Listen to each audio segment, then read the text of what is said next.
Welcome back dear students. आज हम उसी चैप्टर को आगे बढ़ाएंगे। हम करने जा रहे हैं फर्स्टली द कॉन्स्टिट्यूएंट असेंबली। बेटा जो कॉन्स्टिट्यूएंट असेंबली है हमारी, वो उसे पढ़ना हमारे लिए इसलिए ज़रूरी है कि जो कॉन्स्टिट्यूशन बना वो इसी कॉन्स्टिट्यूएंट असेंबली के ही द्वारा उसकी बुनियाद रखी गई और वो बनाया गया। अब जो ड्राफ्टिंग ऑफ द कॉन्स्टिट्यूशन हमारा था वो इसी असेंबली के द्वारा बनाए गए, उसका ड्राफ्ट असेंबली के द्वारा किया गया। और इस कॉन्स्टिट्यूएंट असेंबली में तकरीबन डिफरेंट कमेटीज थी, 22 कमेटीज थी टोटल, जिनमें कुछ मेजर थी कुछ माइनर थी। और उन मेजर कमेटीज में से एक कमेटी थी बेटा ड्राफ्टिंग कमेटी। क्या? Sorry, drafting committee, drafting committee. और ये जो ड्राफ्टिंग कमेटी थी, इस ड्राफ्टिंग कमेटी के जो चेयरमैन थे वो थे बी आर अम्बेडकर। कौन है बेटा? B R Ambedkar.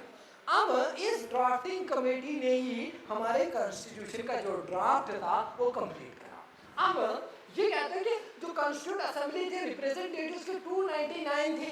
अब आपके पास कंफ्यूजन क्रिएट हो सकती है, आप पढ़ोगे 389। देखो बेटा, जो 389 थे वो टोटल थे।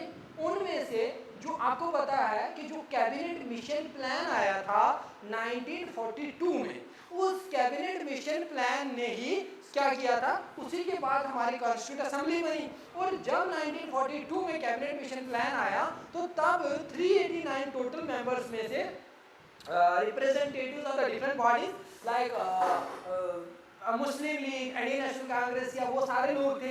अब जो मुस्लिम लीग वाले बाद में उनको अलग होने के बाद हमारे मेंबर्स बचे वो थे 299 मेंबर्स। अब समझ आ गई? Okay.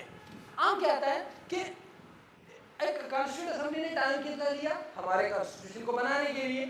2 years 11 months and 18 days, यानी 2 साल 11 महीने और 18 डेज। अब इस पूरा ड्राफ्ट कंप्लीट करने के लिए अब हमारा कॉन्स्टिट्यूशन जो है वो ड्राफ्ट कंप्लीट होता है बेटा का उसका 26 नवंबर 1949 को। और उसके बाद हमारा कॉन्स्टिट्यूशन जो है वो एनेक्ट होता है कब? 26 जनवरी 1950 को। अब आपके दिमाग में क्वेश्चन आ सकता है कि सर आप कह रहे हो कि 26 नवंबर 1949 को कंप्लीट हो गया, तो व्हाई लेट? क्यों फिर 26 जनवरी 1950 को किया एनेक्ट? तो देखिए बेटा, 26 नवंबर 1949 को हमारे कॉन्स्टिट्यूशन का ड्राफ्ट कंप्लीट हुआ और कुछ पार्ट्स जो थे वो इंप्लीमेंट भी हुए, बट हमारा जो मेन पार्ट था यानी एज अ रिपब्लिकन का वो 26 जनवरी 1950 को इसलिए हुआ क्योंकि 26 जनवरी 1930 दिस वाज द डे जब फर्स्ट टाइम इंडियंस ने फुली इंडिपेंडेंस डिक्लेयर करा था, यानी पूर्ण स्वराज। तो for the remembrance of this day जो है हमने बाद में लाया, और भी कुछ रीजन थे बट मेन रीजन यही था। सो आज हम सेलिब्रेट करते हैं 26 as a republic day every year. What it?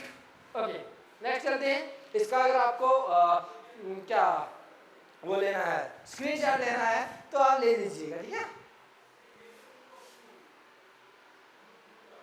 Okay, आगे बढ़ते हैं। नेक्स्ट हमारे पास आता है फिलॉसफी ऑफ द कॉन्स्टिट्यूशन, यानी the guiding values, the main basic चीज। अब कहता है कि values that inspired in guiding the freedom struggle were in the major term it form the foundation of Indian democracy.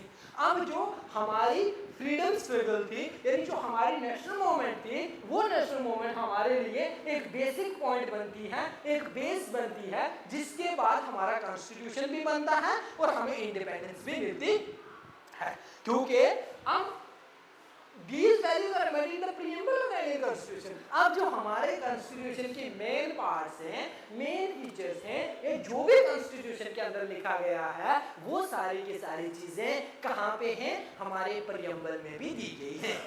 Like आप कोई NCERT book उठाते हो, उसके हर पहले पेज दूसरे पे आपको प्रियम्बल दिखेगा।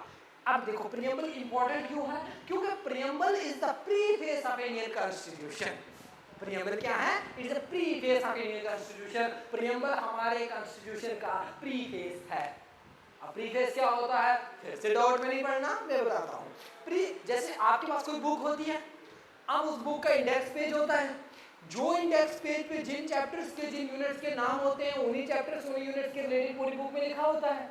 इसी तरीके से जो प्रियम्बल पे हमारी गाइडिंग वैल्यूज हैं, जो प्रियम्बल पे हमारा लिखा गया है कि we the people of India having solved resolve, या आगे पूरे का पूरा प्रियम्बल, वो सारे उन्हीं के रिलेटेड, उन्हीं के अकॉर्डिंगली पूरे कॉन्स्टिट्यूशन में आपको चीजें मिलेंगी, जिनको कभी भी वायलेट नहीं किया जाता. Got it? अब है कि कॉन्स्टिट्यूएंट असेंबली ने क्या किया कि जो ये बेसिक वैल्यू थी प्रियम्बल में डाली. अब जो प्रियम्बल है, प्रियम्बल हम क्या करते हैं कि हमने कॉन्स्टिट्यूशन में जो डिफरेंट सोर्सेज यानी डिफरेंट फीचर्स लाए, वो वर्ल्ड के डिफरेंट कंट्रीज से लिए. मैंने आपको कहा था पीछे, आई थिंक लास्ट लेक्चर में, कि हमारे कॉन्स्टिट्यूशन बनने में पैसे लगे 64 लाख समथिंग. क्यों? व्हाई?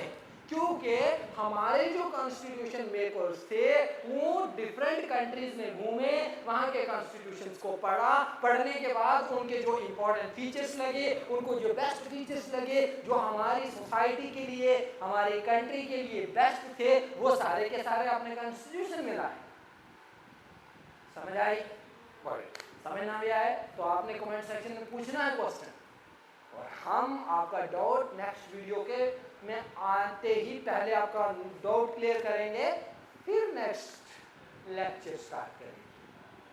कहते हैं ना कि वक्त का पहिया हमेशा एक सा नहीं रहता, वक्त का पहिया हमेशा एक सा नहीं रहता, गम के बाद खुशी और खजां के बाद बहार आती. क्या? कि वक्त का पहिया हमेशा एक सा नहीं रहता, वक्त का पहिया हमेशा एक सा नहीं रहता, गम के बाद खुशी और खजां के बाद बहार आती है. इसलिए मेहनत करते रहना है, मेहनत हमेशा करना है. ये जिन लोगों को हम पढ़ रहे हैं, जितनी भी बड़ी हस्तियों को पढ़ते हैं, ये सारे के सारे वो लोग हैं जिन्होंने मेहनत की, जिन्होंने एजुकेशन हासिल की, जिन्होंने तालीम हासिल की और फिर ये सारी अचीवमेंट्स की. चाहे आप नेल्सन मंडेला जी का नाम लो, महात्मा गांधी जी का, पंडित जवाहरलाल नेहरू का, बी.आर. अम्बेडकर जी का, जितने भी बड़े लीडर्स हैं, उन सबके सबने पहले एजुकेशन हासिल की और फिर ये इतनी बड़ी अचीवमेंट्स. इसलिए education is the most powerful weapon from which you can use to change the world. Education एक ऐसा वेपन है जिसको यूज करने के बाद आप क्या कर सकते हो? वर्ल्ड को, सोसाइटी को चेंज कर सकते हो. Got it? ओके, नेक्स्ट चलते हैं. Next most awaited preamble of the Indian constitution. अब क्या है प्रियम्बल? कहते we the people of India, the constitution has been drawn up and enacted by the people through their representatives and not handed down them by a king or an outside power. क्या हमारा जो constitution बना वो किसी king, किसी outside power के द्वारा नहीं बनाया गया. किसने बनाया? किसने एनेक्ट किया? हमारे ही रिप्रेजेंटेटिव्स ने. कैसे? दुनिया के कॉन्स्टिट्यूशंस को पढ़ने के बाद, स्टडी करने के बाद लागू किया गया. Got it? अब है इसमें कुछ वर्ड्स है हमारे जो प्रियम्बल में, वो मैं सोचा था आपको डिफाइन कर दूं, क्योंकि ये बहुत ज़रूरी होते हैं आपको समझना. कभी कभी अगर समझ में नहीं आता तो इनको डिफाइन करना ज़रूरी है, क्योंकि preamble as a constitution is the supreme law for us. Preamble is most important, क्योंकि आपकी हर बुक पे पहले लिखा होता है प्रियम्बल आजकल एनसीईआरटी के द्वारा, तो आपको उसके बारे में जानकारी होनी चाहिए बेटा. कहते हैं कि सॉवरेन, सॉवरेन का क्या मतलब हुआ? पूरा define. People have supreme right to make decisions on internal as well as external matters. लोग हमारी गवर्नमेंट, हमारे सिटीजन्स अपने इंटरनल, एक्सटर्नल, अपने रिलेटेड मैटर्स पे क्या बना सकते हैं बेटा? डिसीजंस ले सकते हैं. और no external power can dictate the government of India. कोई भी दुनिया की एक्सटर्नल पावर डिक्टेट नहीं कर सकती। किसको बेटा? गवर्नमेंट ऑफ इंडिया को। यानी कोई भी बाहर का हमें प्रेशराइज नहीं कर सकता। हम इंटरनल डिसीजन भी खुद लेते हैं, एक्सटर्नल डिसीजन भी खुद लेते। समझ आ गया? ओके, यानी सॉवरेन का मतलब ये हुआ कि हम इंटरनल और एक्सटर्नल सभी डिसीजन खुद लेते हैं। कोई भी आउटसाइड पावर जो है वो हमें डिक्टेट, वो हमें प्रेशराइज नहीं कर सकती किसी डिसीजन के लिए, because we are sovereign. Okay, socialist, wealth is generated socially and should be shared equally by society. जो भी wealth, जो भी इकोनॉमी, जो भी पैसा शेयर होगा किसमें? सोसाइटी में, लोगों में, पब्लिक में इक्वली बेटा। किसमें? इक्वली। जो ग्रांट्स वगैरह होंगी। The government should regulate the ownership of land and industry to reduce socio economic inequalities. Government क्या करेगी? रेगुलेट करेगी, लॉज बनाएगी। किसको? सोशो इकोनॉमिक, सोशली और इकोनॉमिक इनइक्वालिटीज को कम करने के लिए, खत्म करने के लिए, और सोशल एंड इकोनॉमिक एक्टिव सारे के सारे इक्वालिटीज हो जाएगी। क्या हो जाएगी? इक्वालिटी हो जाएगी। ये सारा का सारा तैयार करना है, तैयार होना चाहिए। जब आप पढ़ो उसको कोई पूछे तो आप सारा सारा बताना है आपने। सॉवरेन किसे कहते हैं, सोशलिस्ट किसे कहते हैं। नेक्स्ट,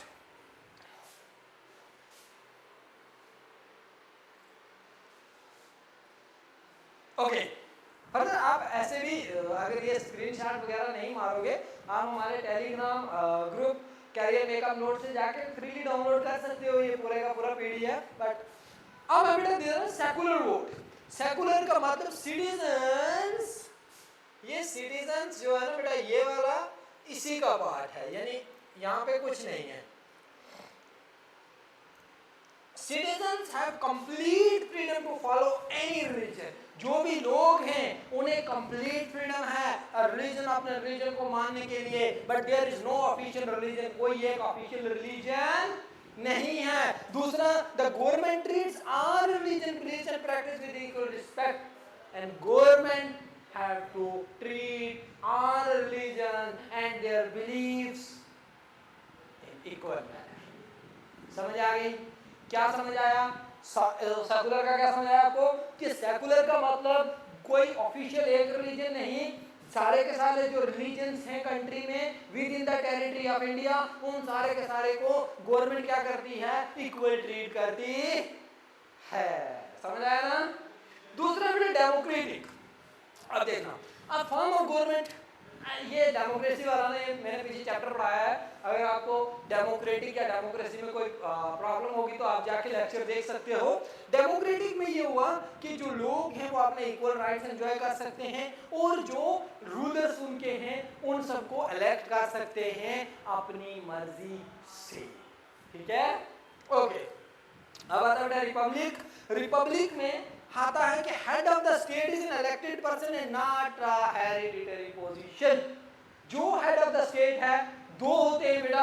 एक होता है head of the government, head of the, अच्छा, हेड ऑफ द गवर्नमेंट बेटा। एक होता है बेटा हेड ऑफ द स्टेट। आप यहां देखिएगा, हेड ऑफ द गवर्नमेंट हमारे पास कौन हो गया? पीएम हो गया, जो गवर्नमेंट का हेड होता है। हेड ऑफ द स्टेट हमारे पास कौन हो गया बेटा? प्रेसिडेंट हो गया। अब जो हमारे पास प्रेसिडेंट साहब हैं, प्रेसिडेंट हमारे हेड ऑफ द स्टेट हैं। अब प्रेसिडेंट को हेरिडिटरी तो नहीं ना आते, प्रेसिडेंट को लोग इलेक्ट करते हैं ना, वोट करते हैं ना। जो इलेक्टोरल कॉलेज होता है उसके द्वारा प्रेसिडेंट के लिए वोटिंग होती है। ये हम इलेक्टोरल वाले चैप्टर में पढ़ेंगे अच्छे से और ज्यादा इसके बारे में डिटेल में। तो ये भी समझ आ गया आपको? अगर कोई डाउट हो तो कमेंट सेक्शन में पूछना है। नेक्स्ट वीडियो में सबसे पहले आपका डाउट क्लियर किया जाएगा। दूसरा वीडियो जस्टिस। सिटीजन्स जो भी हों can not be discriminated against on the ground of caste, religion, colour. किसी भी बंदे के साथ डिस्क्रिमिनेशन नहीं होगा। किसके ग्राउंड पे?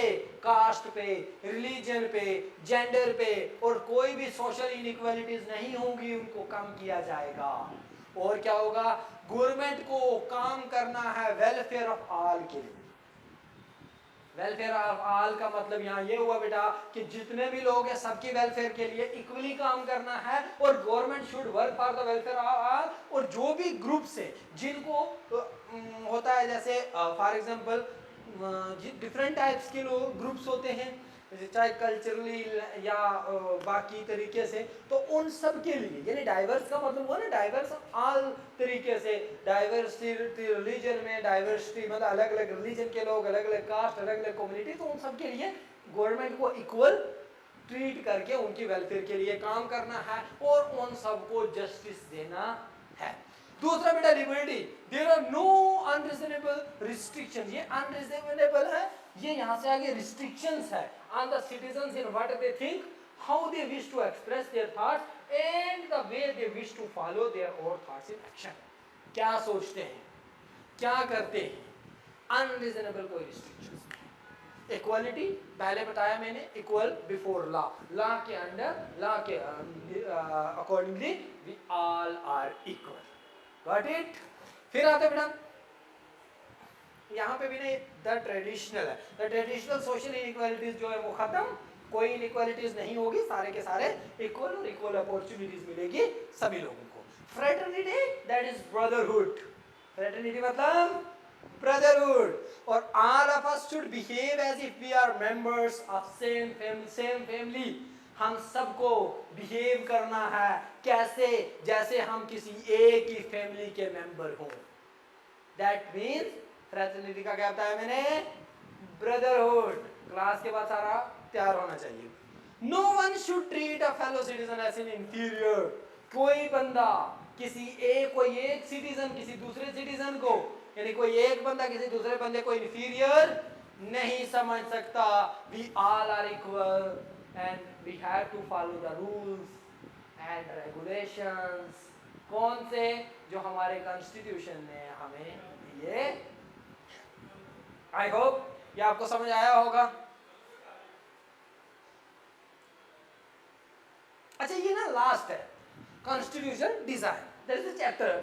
एंड कहते हैं कॉन्स्टिट्यूशन हमारा एक लॉन्ग एंड डिटेल्ड डॉक्यूमेंट है और इसको अमेंड करने की जरूरत है। अब हमारी पालन या अमेंडमेंट की, इसमें अभी आपने देखा होगा कि अमेंडमेंट्स हो चुकी हैं, तो होती है हर 2 साल के बाद कोई ना कोई अमेंडमेंट तो होती है। तो हमारा कॉन्स्टिट्यूशन, जो कॉन्स्टिट्यूशन मेकर्स थे, जो कॉन्स्टिट्यूट असेंबली या ड्राफ्टिंग कमेटी के मेंबर्स थे, उन्होंने ऐसा बनाया कि इन फ्यूचर अगर कोई ज़रूरत पड़ती है अमेंडमेंट की, तो आप अमेंडमेंट कर सकते हो, है ना। बट फंडामेंटल राइट्स जो हैं उनको वायलेट नहीं करना है किसी के, या इस तरीके की रिस्ट्रिक्शंस भी हैं।